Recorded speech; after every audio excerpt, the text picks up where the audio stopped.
Sveiki, mīļie! Šajā skaistajā rudens sākuma dienā. Šovakar mēs parunāsim par ļoti interesantu tēmu, par tēmu, ko varbūt tās ne katrs zina, par reinkarnacionoloģiju. Un kas tas tāds ir? Ko tas ziemēt? Kas lācītiem vēderā? Par to visu es šodien aicināšu vienu brīnišķīgu viešņu ciemos, Agnesi Zīru. Agnese ir ne tikai mana klases biedra bijusi, bet arī fantastiska māmiņa, kas tikko nesen arī meitiņu laida pasaulē. Un par to mēs šodien parunāsim par Agnesi, par reinkarnacionoloģiju. Es ceru, ka Agnese tūlīt pievienosies mums. Jā. Varbūt jūs jau esat dzirdējuši šo vārdu. Droši ieliekat komentārā kādu sirsniņu. Sveika, Liena, prieks tev redzēt. Ieliekat kādu sirsniņu, ieliekat kādu zīmi, ka jūs jau pazīstat šo vārdu reinkarnacionoloģijā. Kas tur varētu iekšā?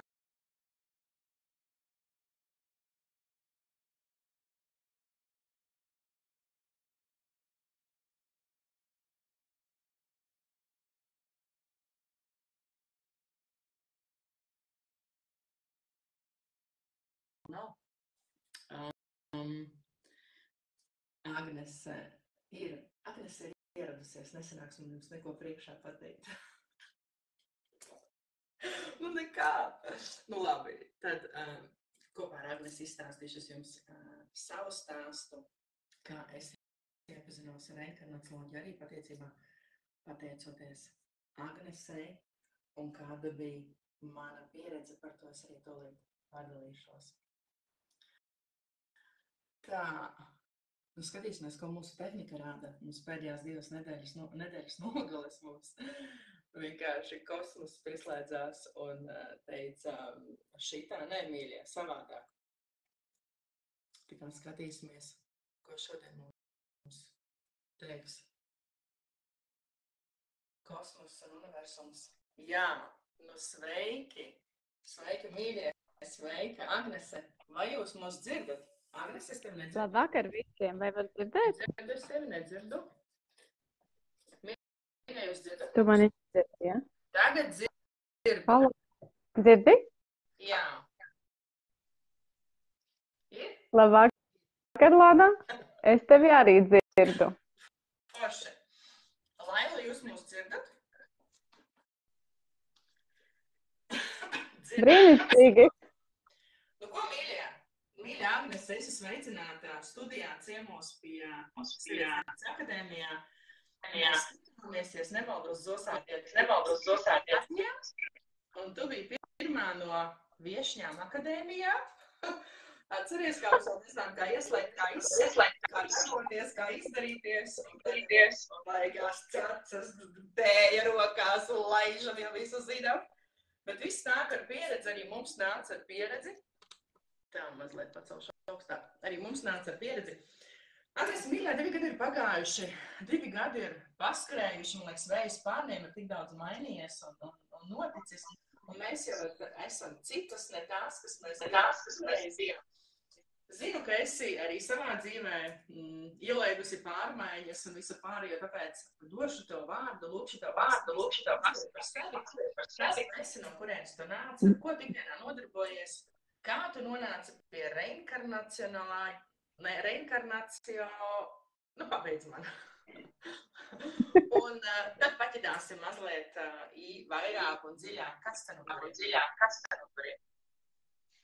Jā, labvakar visiem. Vispirms man milzīgs prieks un paldies un liela pateicība tev, Lana, par to, ka tu esi, par to, ko tu dari, par to, ka tu esi izveidojis šo brīnišķīgo sievietes akadēmiju, kurā tiešām, es domāju, daudzām sievietēm ir gan atbalsts, gan padoms, gan arī tādas atbildes uz saviem jautājumiem, kurus cilvēks šajā te pārmaiņu laikā pat ļoti meklē.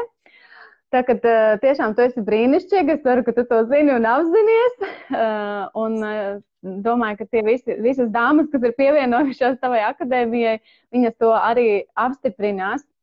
Jā, paldies, ka uzaicināji tieši mani, jo es tiešām biju mājās, tā kā tu minēji, jā, sanāk pirms 2 gadiem, jā? Pareizi? Jā, jo tad es vēl nezināju par to, ka man pieteikusies meitiņa, un tagad ir tā, ka man pieteicās meitiņa un piedzima, un es dzīvoju mājās, un bija tāds bērnu kopšanas atvaļinājums, un atpūtos, un esmu ļoti priecīga, ka beidzot atkal aktīvi kaut kas sāk notikt manā dzīvē, jo esmu tāda darbīga, un tiešām gribu, lai lietas notiek, un viss darbojās. Nu tā, īsumā ir tā, ka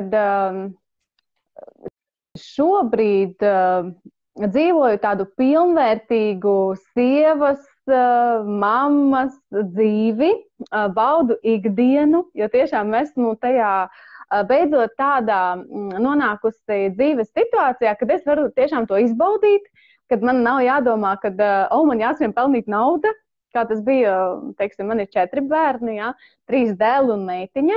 Vienmēr bija tā, ka vecākajam dēlam bija pusgadiņš, es aizgāju strādāt, vidējam dēlam bija 5 mēneši, es aizgāju strādāt, un jaunākajam dēlam bija 9 mēneši, es aizgāju strādāt. Bet šoreiz bija tā, ka tad, kad bija meitai šie periodi, man tā kā iekšējā sajūta, saka, tā kā jāiet strādāt, bet pēc tam, nu nē, man nav nekur jāskrien, es varu pabaudīt, arī pabūt mājās. Un tā strādāšana sievietei, dievietei patiesībā ir tā, ka mēs varam darīt, izbaudot kaut kādas lietas, ja? Mēs varam strādāt to, kas mums patīk. Un pie tā var nonākt ar dažādām metodēm, izzinot sevi, ejot šo tādu sevis apzināšanās ceļu, izpētot sevi, saprotot, kas mums patīk. Un man vienmēr jau no bērnības tādi ļoti svarīgi dzīvē, gribu uz priekšu, tālāk, augstāk, labāk nekā vakar, un tā visu laiku. Un tā es arī patiesībā nonācu līdz reinkarnacionoloģijai, kas manā dzīvē ienāca tikai tāpēc, ka man bija atvērtais jautājums, ko man darīt tagad? Ko man darīt tālāk? Kā man atrisināt šo situāciju? Jo dzīvē mums nāk visādas problēmas situācijas, un viņu ir ļoti daudz. Un tad, kad es sāku gan mācīties, gan pati gāju šajos ceļojumos uz iepriekšējām dzīvēm, kad sāku atcerēties, kā dvēsele šīs savas atmiņas, man ļoti daudz salikās punkti uz i, es ļoti daudz ko sapratu. Nu, protams, vajadzētu runāt konkrētāk, jo tad labāk cilvēkam var palīdzēt, ja? Jo viens no piemēriem, es biju tāda ļoti darbīga mamma, kas strādā. Es varēju strādāt visu dienu, arī vēl nakti pastrādāt. Galvenais, lai nopelnītu pietiekoši naudas, lai var ģimenei atļauties kaut ko vairāk. Ja? Nu, protams, līdz ar to cieši bērni. Un tad nāk tādas vainas apziņas, un kad es ar viņiem pamaz pavadu laiku kopā, jo es strādāju no pirmdienas, arī sestdienas strādāju, un tikai svētdiena viena brīvdiena. Un tā pati vēl tāda saraustīta, ja? Un pati jūtos nekāda, varbūt tāda piekusus, gribu pagulēt. Un tās sajūtas bija tādas visu laiku, tā kā dzīvoja vainas apziņā, ka es viņam nedodu tā kā mamma varētu dot, ja, tik daudz to rūpes un tās ikdienas būšanu klāt savam bērnam. Nu, protams, es centos uz tiem visiem pasākumiem ierasties, kas notika bērnu dārzos un skolās, bet nesanāca tādas ikdienas rūpes sevišķi tajā periodā, jo es piecēlos no rīta, viņus pavadīju vai aizvedu uz bērndārzu, un pēc tam visa diena vēl vakarā es vienos gāju gulēt, un tā man tas viss vilkās. Nu, lūk, un tad, kad es sāku ceļot uz iepriekšējām dzīvēm un saprast, apzināties, ka dvēseles patiesībā izvēlās savu dzīvi, piemēram, tie paši bērni, viņi izvēlās tādu mammu, kādu viņiem vajag. Un viņiem vajadzēja tieši šādu mammu, kāda esmu es, tā darbīgā, tā skrējēja, kurai visu laiku kā jauns mērķis jāsasniedz, tur jāizbrauc ceļojumā, visādi pasākumi, cilvēkiem jāpalīdz tik galā ar veselības jautājumiem, jāorganizē kāda konference, kāds pasākums, un tajā visā es iesaistījos vienmēr. Jo man nekad dzīvē nav bijis garlaicīgi, man vienmēr ir bijis ko darīt, esmu uzņēmusies varbūt pat daudz ko darīt, un tā, līdz ar to tā vainas apziņa tāda bija izveidojusies. Bet patiesībā vainas apziņa ir ļoti graujoša. Viņa ir graujoša iekšējā sajūta, no kuras vajag ātri atbrīvoties, kā izrādās. Tur viņu nevajag ilgi steigāt. Ja? Nu, lūk, un tad, kad es kā cilvēks apzinājos, ka mana dvēsele ir nākusi šeit, lai izpildītu to lomu, kas patiesībā maniem bērniem kā dvēselēm ir vajadzīga, Tas daudz ko atrisināja. Tad man tā kā, tāds kā smagums nokrita no sirds, no pleciem, kad tomēr viņi izvēlējās mani kā mammu šādu. Nu, un tad bija daudziem tādiem jautājumiem patiesībā, gan par attiecībām ar bērniem, ja, kad saproti, ka viens bērns ir tas, kurš tā kā tuvāks, kurš ir nesaprotami, ir kā sajūta tāda, es mīlu visus bērnus vienādi, bet iekšējā sajūta dvēseles līmenī ir cita, un es nesaprotu, kāpēc ar vienu bērnu ir savādāk, ja. Nu, un tad, kad paceļos iepriekšējām dzīvēm un ieraugi kādas ir tās situācijas, ko tas bērns attiecībā kā dvēsele man tur ir spoguļojis, tad šeit mums tā tomēr dvēseles atmiņa, viņa atnāk līdzi kaut kādās dziļu sajūtu līmeņos. Nu, noteikti jums ir gadījies kādreiz, ka jūs kaut ko jūtat vai liekas, šito jau es esmu darījis, šito es saprotu. Vai, piemēram, ir sievietes, kurām ļoti padodas ēst gatavošana. Nu, vienkārši wow! Nu, viņām nav pavāra diploma, viņas nav tur īpaši apmācījušās, bet viņas sagatavo tik garšīgi sanāk un viņām padodās. Jebkuru jaunu recepti mēģina un sanāk. Vai jaunu kūku mēģina uzcept un sanāk. Ja? Nu, tātad šīm te sievietēm jau ir uzstrāta tāda iemaņa, kas jau no iepriekšējām dzīvēm atnāks līdzi. Tāpat kā klavieru spēlēšana, mūzika, dziedāšana. Ļoti bieži cilvēkiem, kas ļoti labi padodās. Un tad bija man tāda interesanta viena dzīve, kuras bija aizceļojusi un izrādās, es biju mākslinieks, vīrietis, un tur tiešām gleznoja tās gleznas, un tur tie pasākumi, un viss tur tajā izjūtu un izbaudīju, kāds ir, un pēc tā ceļojuma sanāca, kad es uzgleznoju 2 gleznas. Nu, vienkārši paņēmu mazliet kaut ko līdzi, atcerējos savu radošo un reāli uzgleznoju. Un sanāca tīri labas tādas skaistas puķas, vienas ir tā magones, un vēl otra glezna ir vienkārši skaisti ziedi, un es domāju, nu jā, tomēr mūsu dvēselē ir ļoti daudz informācijas, un tad, kad mēs tiekam pie šīs informācijas, tad mums ir iespēja kaut ko priekš sevis paņemt līdzi, vai arī kaut ko atrisināt. Šobrīd reinkarnacionologu paliek arvien vairāk un vairāk, jo šī metode patiesībā ir ļoti progresīva. Mūsdienās viņa ir ļoti pat vajadzīga, jo mēs nedzīvojam parastu cilvēka dzīvi. Pēdējās manas atziņas ir tādas, ka cilvēks šajā laikā dzīvo caur tādu dvēseles prizmu. Jo bieži vien ir cilvēki, kuriem ir iekšējās labā intuīcija, kas tā kā saka priekšā, ja? Ka cilvēks sajūt pilnīgi, ka to vajag un to nevajag. Ja? To gribu, to negribu. Tas rezonē, tas nerezonē. Ja? Tas ir ļoti, ļoti tāpēc, ka dvēseles mūsdienās paliek ar vien tādas jūtīgākas un viņas izpaužās. Tāpat arī cilvēks slimo tieši tāpēc. Ja? Tā neveselība atnāk tāpēc, lai cilvēks kaut ko saprastu. Ja? Vienam ir jāsaprot, ka vajag piebremzēt ar darbu, otram jāsaprot, ka vajag vairāk pavadīt laiku ar ģimeni, katram savs. Jo mēs cilvēki esam tik unikāli, tik dažādi, mums katram ir kaut kas savs, ko mums māca šis mūsu dvēseles ceļš. Jā, jāiedzer tējiņa.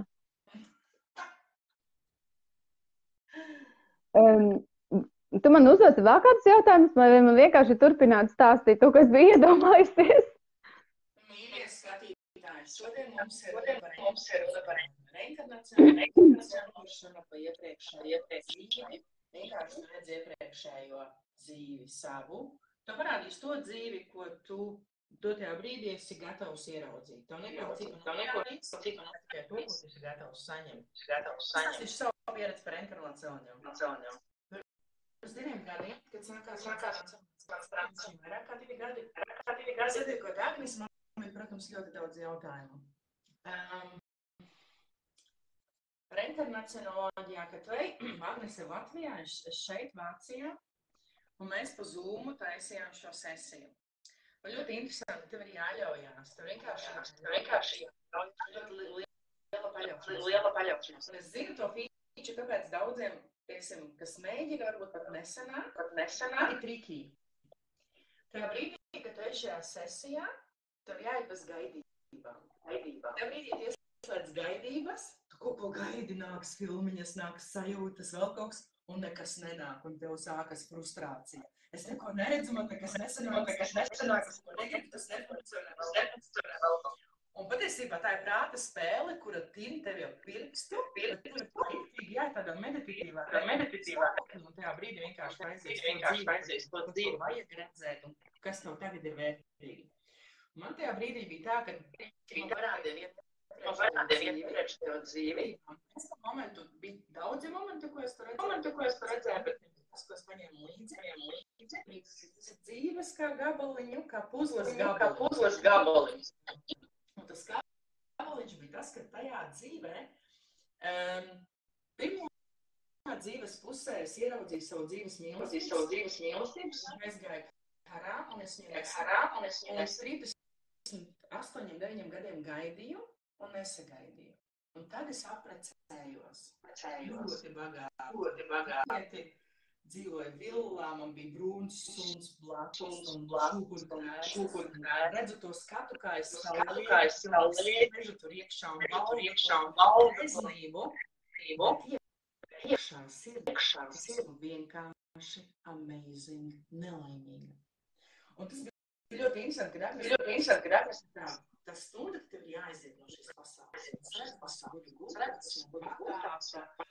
tā viss super, jā, materiālajā pasaulē. Un iekšēji tā sajūta, ka es esmu vienkārši ārprātīgi nelaimīga. Es to sajūtu tik ļoti dziļi, tajā brīdī, cik es esmu ļoti nelaimīga. Acis izdot no šīs šajā dzīvē.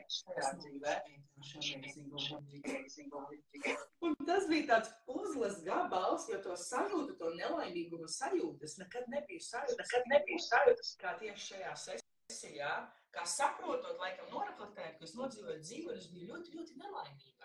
Likās tā priekš kam? Un tad rodās šī jautājuma materiālā vērtība, viss tā nav tā laime, matrica. Jā, un tad paprās tāds cits skats.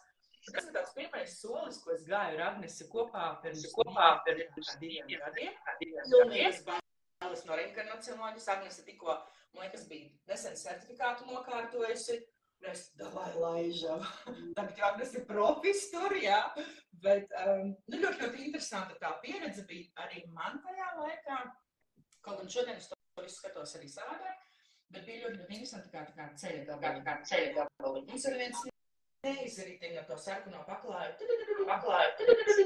Viņš mums ir jāritina pa gabaliņam pašiem, lai noiet. Un tie gabaliņi, ko cilvēki, ko mēs satiekam dzīvē, lai ne mikrofons atskan, man telpa tukšas remontē telpu. Varbūt tāpēc. Un ko viņiem šodien bet lai nu maz runās Agnes.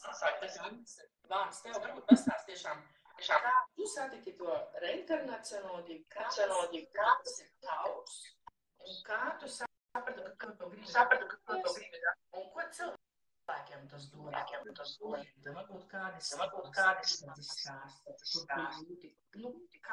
kam tas ir? Jā. Pirmais bija tas, kad es kārtējo reizi biju strupceļā. Man ar vidējo dēlu ir diezgan sarežģītas attiecības, un es tā kā viņu nesapratu diezgan daudz, jo mēs dzīvojam tādos standartos, visi ielikti kastītēs, ja, robežās, rāmjos, un ja sociumā dara kaut ko ne tā, kā visiem ir pieņemts, kā visi gaida, tad līdz ar to kaut kas nav kārtībā. Es vienmēr braucu tik uz augsto skolu par to, ka bērnam nav dzēžgumies, par to, ka viņš ieknieba klases biedram. Visu laiku man tik zvanīja un sauca uz skolu, un es tik braukāju uz skolu, ja. Ņemot vērā to, ka es daudz strādāju, es, protams, braucu uz skolu cītīgi ar tādu apziņu, ka man tur ir jāierodās, jo bērnam jāpievērš uzmanība un tā tālāk un tā. Bet mans dēls vispār nepieņem šo sistēmu, viņš nepieņem šīs mācības, un tikai tāpēc, ka viņš ir ļoti vieda dvēsele, kā izrādās, ja. Protams, es sākumā to nesapratu, es sākumā visu laiku domāju, ko man darīt, ak, Dievs, es vairs nevaru izturēt, un tad, kad bija kārtēji šitas bļāviens uz augšu, tieši pat no debesīs, tad atnāca man iespēja aizbraukt pašai uz šādu reinkarnacionoloģijas seansu. Es aizbraucu uz Rīgu, tajā laikā vēl vīrs mani atbalstīja, viņš teica, mīļā, es arī aiziešu, un viņš mani aizveda, mēs aizgājām abi divi, es pirmā, pēc tam viņš. Es pēc tā ceļojuma, es vienkārši biju cits cilvēks. Reāli, pirms es biju cita Agnese, un pēc es biju cita. Jo notiek kaut kāda transformācija, savienošanās ar savu augstāko es, ar dvēseles daļu. Es tur satiku savus augstākos dvēseles grupas biedrus, kas visu laiku patiesībā kā komanda strādā. Tad, kad mēs ejam inkarnācijā uz planētu Zeme, mums ir sava komanda, kas tur ar mums ir kopā izvēlējusies šo dzīvi, kas mūs atbalsta, kas palīdz mums īstenībā, ja? Un vienīgi mums vajadzētu to apzināties un vairāk komunicēt ar tiem augstākiem spēkiem, ja? Nu, cits komunicē ar argeņģeli, cits vairāk ar visumu, sauc viņu universums, visums, dievs, nezinu, augstākais es, dažādi mēs to varam formulēt un saukt, bet svarīgākais ir viens. Ja tu uz augšu dosi jautājumu, tu saņemsi atbildi vienmēr. Vai tev parādīs kādu zīmi, vai atnāks kāda grāmata tavās rokās, vai draudzene iedot kādu, noskatīties video, kas tieši tev vajadzīgs tajā brīdī. Katrā ziņā augša runā ar mums caur citiem cilvēkiem. Un tieši tas pats man arī notika. Tātad notika šī transformācija, saslēgšanās ar savu augstāko šo te komandu, un es sapratu to, ka es neesmu viena, es esmu atnākusi, un ar mani ir ļoti daudz. Un tad es sapratu to, kāpēc man bija tik daudz vīrišķās enerģijas, kāpēc es izpaudos tik vīrišķīgi, mērķtiecīga, uz mērķi tendēta, jo es iepriekšējā dzīvē biju vīrietis, ļoti jaudīgs vīrietis. Es sapratu, kāpēc aizbraucot uz Norvēģiju, es iemācījos norvēģu valodu pa pusgadu, runāju ļoti labi, jo iepriekšējās dzīvēs es ļoti daudz esmu dzīvojis Norvēģijā. Man atnāca ļoti daudzas atbildes uz saviem jautājumiem, kurus es iepriekš nesapratu. Tas ceļojums bija arī tāds, kur es biju vīrietis un dzīvojis Norvēģijā, un tos notikumus precīzi vairs neatceros, bet katrā ziņā pēc šī ceļojuma es sapratu, nē, man to vajag, es to gribu padziļināt, man tas interesē, es to gribu mācīties, es gribu tam iet cauri un es gribu to izpētīt. Jo par iepriekšējām dzīvēm man dēls, tieši šis te mans viedās dvēseles dēls, tad, kad viņš vēl bija pavisam maziņš, viņš bija teicis bērndārza audzinātājām, kad es biju vecs, un tad es nomiru, un tad es piedzimu no jauna. Un tās audzinātājs man to stāstīja tādu izbrīnu, ka viņš tā stāsta, ja? Viņš bija maziņš, viņš tādas lietas runāja. Tad bija viens tāds lieta, kad viņam bija tur uzmanības koncentrēšanās grūtības, es viņu sāku vadāt uz smilšu terapiju, un tās vairākas reizes viņu aizveda līdz iepriekšējām dzīvēm. Un tad bija tā, ka viņš naktī pamodās, un kliedz, viņi nāk, un es pilnīgi skrienu tagad pie viņa, jo viņš kliedz tādās bailēs, tādās acis viņam tādas, viņš nav šeit, es redzu, ka viņš nav šeit, es tā, Dēliņ, viss kārtībā, mamma, te viss ir kārtībā, bet viņš bļauj, viņš turpina kliegt, viņi nāk, viņam acis ir tādā baiļu agonijā, kad ir skaidrs, ka, viņš ir kaut kur citur, bet ne šeit, un es viņu kratu, tu esi mājās, mamma šeit, tu esi savā gultā. Un tad viņš atnāk atpakaļ, un tad viņš tā kā apstulbs, kas noticis, un viņš tas pamiega, un viņš atkal aizniek, viss kārtībā guļ tālāk. Un izrādās, ka, jā, šīs smilšu terapijas, viņas ir ļoti dziļas, un viņas var aizvest pat uz iepriekšējām dzīvēm, jo ir cilvēki, kas atnāk uz šo dzīvi, jau ar iepriekšējo dzīvi dažādu bagāžu, kura šeit ir jāatpako, vienkāršiem vārdiem ir jāsaprot kaut kādas savas dzīves mācības, kas nāk jau no iepriekšējām dzīvēm. Un pateicoties šim manam viedajam dēlam, šai viedai dvēselē, es arī aizgāju tālāk savā tajā mācību ceļā, un es to pieņēmu un sapratu, un tas man arī deva atbildes uz maniem tiem jautājumiem, kas man bija iepriekš. Un, protams, es sāku to gan pati mācīties, gan arī praktizēt un strādāt ar cilvēkiem, klientiem. Vieni no spilgtākajiem šiem te gadījumiem, kas ir bijuši manā praksē, ir tas, kad, piemēram, cilvēks baidās, sieviete baidās dzemdēt bērnus. Viņa grib ģimeni, viņa grib precēties, bet viņai ir iekšējā dvēseļu kaut kāda baile, un viņai līdz ar to ir problēmas ar uroģenitālo sistēmu. Un tad ir tā, ka tajā ceļojuma laikā viņa nonāk tajā dzīvē, kur viņa esot kā vīrietis, vīrs, ģimenes tēvs, viņš tā kā pamet savu bērnu un aiziet piedzīvojumus meklēt. Tā kā savāra ziepi, var teikt, ja? Un tā kā strādā šis cēloņu seku likums, te parādās tas, ka šajā dzīvē viņa tā kā nevar pie tiem bērniem tikt, ir tāda kā baile un tā organisma sistēma, tā kā viņu sargā, lai tā urogenitālā sistēma būtu kārtībā, lai viņa tā kā būtu visu laiku uzmanības centrā un sakārtota un tik ļoti viņai to jādarbojas. Un tad šī te paša ceļojuma laikā sanāk, jā, viņai tā kā nodzīvo to dzīvi, kā tas vīrietis, tad viņa nomirst un nonāk, ko jau augšā pie savas dvēseli grupas, tur parasti rāda, kas tad tajā dzīvē ir bijis izdarīts nepareizi, ko vajadzēja savādāk, un vēl, kāpēc parādījies šo dzīvi tieši, kas viņai priekš šīs dzīves, kurā viņa ir sieviete, ir jāpaņem, kāda atziņa, kāds domu grauds, ja? Un tur rāda to, ka, par to, ka viņa pamet ģimeni, atstāja bērnu, kurš ļoti tiecās, kā puika būdams pēc tā tēta, pēc viņa mīlestības, viņš ļoti gaidīja un arī nesagaidīja līdz mūža galam to tēti. Tad šeit viņai tā doma, lai tu būtu laba mamma. Lai tu būtu laba mamma, un viņa sāk man raudāt, un arī šis te ceļojums bija attālināti, ja? Un es dzirdu, ka viņa raud, bet es domāju, ko man tagad darīt. Tas ir arī viens no maniem sākumiem, un es tāda, ok, labi, es ļauju viņai paraudāt, jo tad, kad cilvēkam sāk plūst asaras, šī seanses laikā, tas nozīmē, ka sāk tīrīties viss. Nu, protams, mēs tur līdz ar to varam, kā reinkarnacionologi, kā šie dvēseļu atmiņu tulki, jeb gidi vai konsultanti, mēs piesaistam augstākos spēkus un viņi sāk dziedināt šo visu procesu. Un augstākie spēki reāli pieslēdzās un viņi dziedina un notiek dziedināšana. Un kas ir interesantākais, pēc kādiem dažiem mēnešiem es ar šo meiteni sazinos, un viņa saka, ka viņa ir stāvoklī, ka viņa gaida bērniņu. Un tas bija tāds ļoti jauks un tiešām ļoti patīkams man pašai tāda pieredze, ka kaut kas tāds notiek. Un tas nav vienīgais gadījums, ir tādi vairāki man bijuši, ka tajā brīdī, kad veselīte apzinās, viņa tā kā sanāk, notiek tā transformācija, notiek dziedināšana un dzīvē pamainās notikumi, jeb uzlabojās, atbrīvojamies no kaut kādām bailēm, no kaut kādiem blokiem, kas, teiksim, ilgstoši ir bijuši, vilkušies kaut kur līdzi. Un dažkārt cilvēks tā kā ar savu apziņu to īsti nesaprot.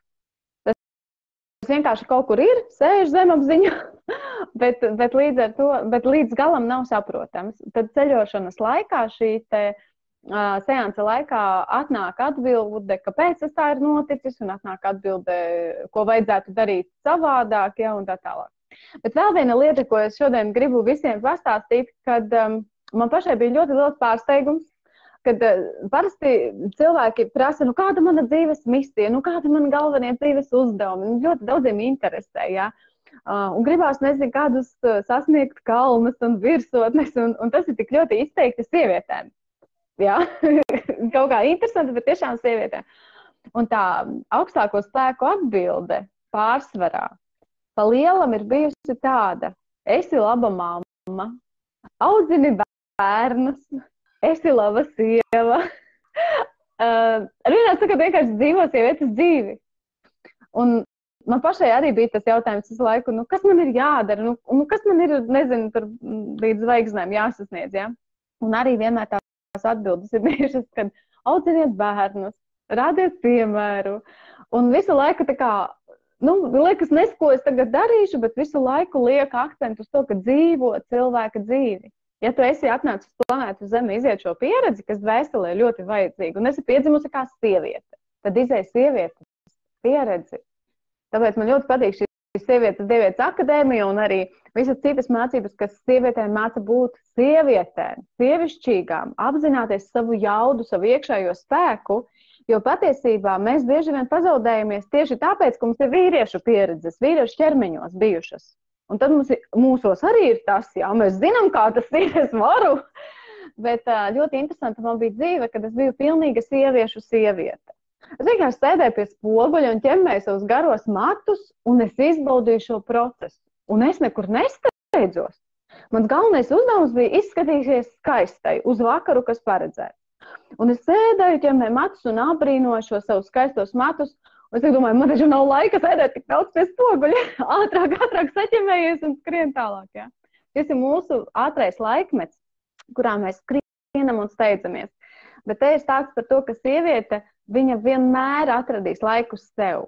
Viņai ir jāatrod šis laiks sev. Jāatrod laiks, kad es varu pabūt ar sevi, izdarīt kaut ko sev patīkam. Ja man patīk sēdēt pie spoguļa, ķemmēt matus, tātad tas man ir jādara. Nu, ja man patīk sēdēt, dzert tēju ar kaut ko garšīgu, tad tas man arī ir jāizdara. Katrā ziņā ir jāizdara kaut kas tāds, kas mani iepriecina. Ja man patīk satikties ar draudzeni, parunāties, man jāatrod laiks. Mums bērniem ir jāatrod arī laiks sev. Tad mēs esam laimīgas, tad mēs esam vieglākas enerģētiski, un mēs varam daudz vairāk iedot gan savam vīram enerģiju, gan arī bērniem. Jo ja mamma un sieviete ir laimīga ģimene, tad visi ir laimīgi. Nu, un vēl viena interesanta tāda dievietes pieredze, tāda rižiem, mātiem, un nezinu, varbūt tā bija Krievija. Tas viss bija tāds, ātri, garām skrienot, bet, katrā ziņā ļoti jaudīga sieviete. Un kā tas ir, kad es esmu jaudīga? Tā dzīve bija kontekstā ar to, ka es vienmēr kavēju. Dzīvē es vienmēr kavēju. Man tikšanās ir jābūt, es nokavēšu 10 minūtes, 15, bet es vienmēr nokavēšu. Es nevaru ierasties laikā. Un tur es gāju uz to dzīvi atrast, kā tas ir, kad es esmu laikā kādreiz. To sajūtu, noķer sajūtu, kā tas ir. Un tur bija tā, ka es vienmēr biju laikā. Es biju stundu ātrāk, pusstundu ātrāk, un es vienmēr pēc nepieciešamības. Šo sievietes spēku, kad sieviete ļoti jaudīga, ja viņa tiek pie pults, jā, kaut gan mēs arī esam patiesībā blakus, bet mēs esam pults, jā. Ja sieviete ir vieda, gudra, viņa zinās, kā panākt to, lai viņas vēlmes vīrs uzliktu kā mērķi un izpildītu, jā. Tā kā jebkurā gadījumā, protams, ar tādu sievišķību, maigumu, iedvesmošanu, nevis to vīrišķo daļu. Un mūsdienu ļoti svarīgā tēma šobrīd, kas ir, jā, kad es piedzimu ar pareizo dzimumu. Jā, ja tu piedzimi kā meitene, tātad tu esi meitene, kas augs un kurai jāuzplauks kā skaistai sievietei un jāiznes šī sievišķā enerģija. Jāuzplaukst, jāuzzied. Un tiešām tas ir jāizdara. Es tiešām nezinu, kāpēc liekas tādos ķēniņos iepriekšējā vēs. Dzīvot kā sieviete. Bet vēl ir citas inkarnācijas, kā piemēram, tādas ne uz mūsu planētas, pat ne dzīvniekos, jā. Tas arī ļoti interesanti tāda man pieredze. Varbūt šoreiz par to nē. Bet, jebkurā gadījumā, bieži vien ir tā, ka viss neiespējamais ir iespējams. Viss neticamais ir noticams, jā. Ir pat tādas tēmas, jā. Jo katrs mēs, cilvēks, esam ar savu tādu ceļu, un katrs ar savu to pieredzi, un citam, piemēram, ļoti mīļa un tuva ir daba. Un viņi ļoti pārdzīvo, kad izcērt kokus, kad izdara pāri dabai. Un tas arī ir saistīts ar kaut ko, kas ir noticis mums iepriekšējās dzīvēs, un cilvēkam pilnīgi tas, tik ļoti daudz ko saka priekšā. Jā, man bija viena meitene, kas, pilnīgi tā pārdzīvo par dabu. Un izrādās, ka viņa iepriekšējās dzīvēs ir bijusi, tāda kā laumiņa, feja, būtne, kas iedzīvina dabu, kas sargā tieši pļavas un mežus. Tur bija viņiem sadalīts, viņa sargā pļavas, citi sargā mežus, jā, un viņi rūpēs par to, lai, tā kā daba ziedētu, plauktu, lai visi procesi notiktu. Un tur ļoti interesanti atziņa no šī ceļojuma bija priekš manis pašas arī, par to, ka cilvēks patiesībā ir vienīgais, ka zeme ir paredzēta tikai mums, cilvēkiem.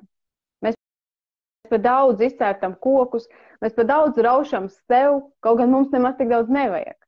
Mums pietiktu ar dažiem baļķiem, lai uzceltu māju un dzīvot laimīgi, iekopt nelielu dārzu, bet nevis izcirst mežus priekš tā, lai nodotu, lai nauda būtu un vairāk naudas un vēl vairāk un vēl vairāk un vēl vairāk.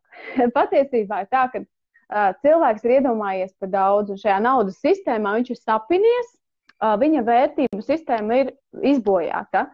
no dabas likumiem. Tieši tāpēc arī sāk notikt dažādas katastroфas.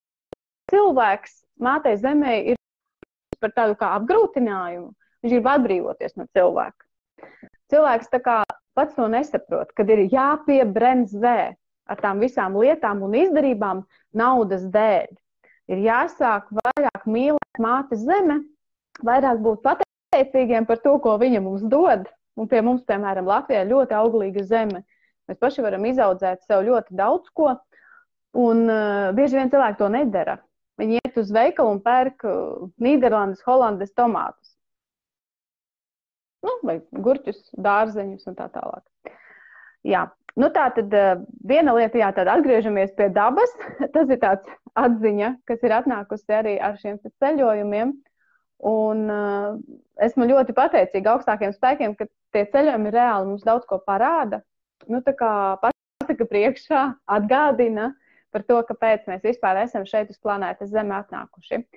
Tā kā arvien vairāk un vairāk šādu te konsultantu, jo Inga Ružicka ļoti cītīgi strādā, darbojās un vada jaunas grupas, un te viņas var pieteikties un mācīties, un vairāk varbūt priekš sevis kāds to darīs, varbūt kāds priekš tā, lai arī citiem palīdzētu, bet es aizgāju, jo citiem tā kā palīdzēt sev, un arī beigās izrādās citiem, jo izrādās, ka viena no manas dzīves tādām nodarbēm, jeb misijām ir dziedināšana, un tāda dvēseles dziedināšana diezgan dziļi un cauri laikiem. To es, protams, biju ļoti pārsteigta, kad es to atklāju, jo man vienmēr likās, ka dziedināšana ir kaut kas tāds, kur tu aizej un tur kaut ko tur dara un burās un tā, bet izrādās, tās dziedināšanas ir dažādas. Un katram cilvēkam ir savs kaut kāds ceļš, un katram ir kaut kādas savas tās dotības, jeb katram mums ir savs, ir cilvēki, kas ir tādi, kā es to redzu, kā tādas gaismas lampiņas, kas saslēdzas. Es viņus saucu par gaismas cilvēkiem. Teiksim, ap katru gaismas cilvēku apkārt ir kaut kāds pulciņš, jā. Viens tur vada, kā Lana vada sievietes lietas akadēmiju, jā, cits, piemēram, par elpošanu, cits jogas nodarbības, un katram ir kaut kas savs, un ļoti forši.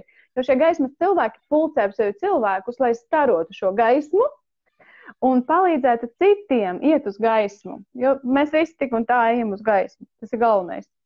Piedzīvot, atvērt mīlestību sevi šeit uz planētas Zeme. Jo dzīvojam mēs šobrīd diezgan ar aizvērtām sirds čakrām, un ļoti svarīgs uzdevums ir viņas atvērt vaļā. Un tad, kad es sāku ceļot uz iepriekšējām dzīvēm un sāku strādāt kā reinkarnacionologs, es sapratu vienu svarīgu lietu, ka tā mīlestība, kas mums uz zemes liekas mīlestība, tā bieži vien nav mīlestība. Tā ir pieķeršanās, tas ir kaut kas cits. Mīlestība dvēseles līmenī, tas ir kaut kas augstāks. Tā ir mīlestība bez nosacījumiem, tā ir gaiša, tīra, ar labu nodomu, tā ir došana, tas ir pilnīgi kaut kas tāds skaists un cēls. Un es visiem novēlu, ka šodien klausās, vai arī rīt klausīsiet, veriet vaļā savas sirdis, laidiet ārā šo mīlestību, plaukstiet, verieties vaļā, jo tieši atlaukstot mīlestībā, pirmkārt pret sevi, otrkārt pret savu augstāko spēku, kas jums ir augstākais. Un tad jau tālāk ar saviem tuvajiem, vīrs, protams, pirmajā vietā, un tad mūsu bērni. Jo bērni arī ienāk pie mums uz laiku. Tad viņi aizies savās dzīvēs. Un tad jūs būsiet laimīgi. Tā. Skaisti. Ko lai saka? Jā, tas varbūt ir kaut kas, ko tu arī gribi iedot līdzi, tā kā ceļā, veselīgas skatās. Vienmēr atceraties, ka ja jūs esat piedzimuši uz planētas Zeme, tad jūs esat ļoti, ļoti svarīgi un vajadzīgi. Planētai Zeme, jūs esat vajadzīgi Dievam, augstākiem spēkiem. Jūs esat katra šūniņa, katra daļiņa no šī te visuma, kurā mēs dzīvojam, un jūs katrs esat ļoti, ļoti svarīgs. Un visas lielās pasaules atspoguļojums ir jūsu mazajā pasaulē. Bieži vien cilvēks saka, Es gribētu pamainīt pasaules procesus, bet es nezinu, ar ko lai sāk. Tad atbilde ir vienkārša. Esi laimīga, esi laimīgs pats šeit un tagad, tur, kur tu esi. Vienalga, kur tu esi. Pats galvenais, ka tu esi laimīgs, ka tu pieņem sevi, tu pieņem savu ķermeni, jo kāda vēstule, tu viņu izvēlējies. Pieņem šo laiku, kurā tu dzīvo, jo kāda vēstule, tu izvēlējies nākt tieši šajā laikā. Pieņem sevi, savu dzīvi, savus vecākus, pieņem savu valsti, pieņem citu valsti. Tur, kur tu dzīvo, ļoti svarīgi ir pieņemt. Pieņemt, pēc tam nākamais ir piedot visiem, kas tev it kā ir izdarījuši pāri. Jo no dvēseļu viedokļa ir tā, ka neviens nav vainīgs. Ja cilvēks kaut ko ir izdarījis, viņš tikai ir nospēlējis lomu, lai es kā dvēseli izietu pieredzi. Piemēram, man kaut ko nozaga. Es kā dvēsele pieredzu šo faktu, bet tas, kurš to izdarīja, viņš nospēlē lomu, lai es izietu šīs emocijas, zaudējumu sajūtu, vēl kaut ko. Man šo vajadzēja kā pieredzi. Paldies viņam, ka viņš nospēlēja lomu. Un ja es viņam saku paldies, tā tad vainīgo nav. Nav kam uz ko dusmoties. Ir cēloņu seku likums. Ja man kaut ko nozaga šeit, tātad iepriekš es arī kādam kaut ko esmu nozagus. Un tā tas darbojas. Un tā tas strādā. Tātad piedodam paši sev, ka mēs sevi esam ielaiduši dusmas, aizvainojumus, stresus, piedodam saviem vecākiem, jo vecāki arī patiesībā ir tie, kurus mēs izvēlējāmies, gan mammu, gan tēti mēs izvēlējāmies, un viņi nospēlēja savas lomas. Paldies viņiem par šo pieredzi. Piedodam viņiem to, ka viņi mūs varbūt kaut kad ne tā audzināja. Nekas, viņi nospēlēja lomu manai dvēselē. Paldies viņiem par šo posmu. Tātad pieņemu, piedodu, un trešais – mīlu. Mīlu. Tad, kad es mīlu sevi, tad es varu mīlēt citus, un tas ir ļoti, ļoti svarīgi. Lai jums dzīvē vienmēr visi šie trīs ir kopā, un tad viss labi izdosies, un būsim visi kopā laimīgi. Apzināmies savu vērtību, un apzināmies savu spēku un jaudu. Karsti palika. Jā, mīļie. Brīnišķīgi. Šodien atnesēju, mēs spējām jums pavērt šīs durvis, jūs mazliet sapratāt, kas tas ir, kas lācīta bēdarā. Protams, jūs dziļāk zināt par to konkrēti tieši pašai pie rokas, un jūs esat ceļu kopā. Ja jūs šo laivu skaties noteikti dzīvē nenotiek, lietas tāpat vien nav sakritību, es noteikti un jā, paldies, Agnes, par tavu laiku un enerģiju, jo laiks un enerģija mums ir dārgāk. Paldies, ka biji dalījies, prieks ir atkal redzēt pie apvāršņa, ceru redzēt daudz, dikti un visur. Un mīļā, lai skaists trešdienas nakts, rudens, un tiekamies svētdien Dīvāna sarunās. Paldies! Lai viss parši!